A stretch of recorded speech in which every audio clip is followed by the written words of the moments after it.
प्रधानमंत्री नरेंद्र मोदी ने राष्ट्रीय कौशल विकास मिशन की गवर्निंग काउंसिल की पहली बैठक की अध्यक्षता की।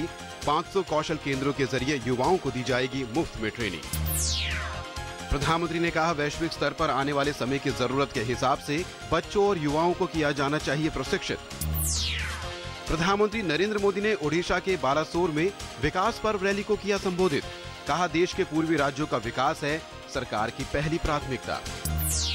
प्रधानमंत्री ने बेटी बचाओ और बेटी पढ़ाओ योजना पर जोर देते हुए कहा, बेटियां हैं देश का गौरव और उन्हें बचाने के लिए है जन भागीदारी की जरूरत। उपराष्ट्रपति हामिद अंसारी की ट्यूनीशिया यात्रा के दौरान दोनों देशों ने हस्तशिल्प और आईटी, संचार तथा डिजिटल अर्थव्यवस्था को लेकर 2 सहमति पत्रों पर किए हस्ताक्षर। वित्त मंत्री अरुण जेटली ने अगले कुछ सालों में भारतीय अर्थव्यवस्था के 5 खरब डॉलर तक पहुंचने की जताई उम्मीद।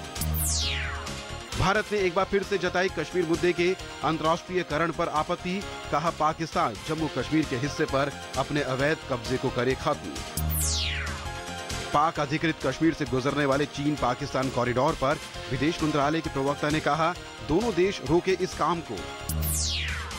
गुजरात के गुलबर्ग सोसाइटी मामले में 24 आरोपी दोषी करार, वहीं 36 आरोपी हुए बरी। सजा का ऐलान 6 जून को। केंद्रीय खाद्य प्रसंस्करण मंत्री हरसिमरत कौर ने कहा, केंद्र सरकार खाद्य पदार्थों की बर्बादी रोकने के लक्ष्य को हासिल करने की दिशा में तेजी से कर रही है काम। उत्तर प्रदेश के मथुरा में अवैध कब्जे को हटाने पहुंची पुलिस और कब्जेधारियों के बीच हुआ भीषण संघर्ष।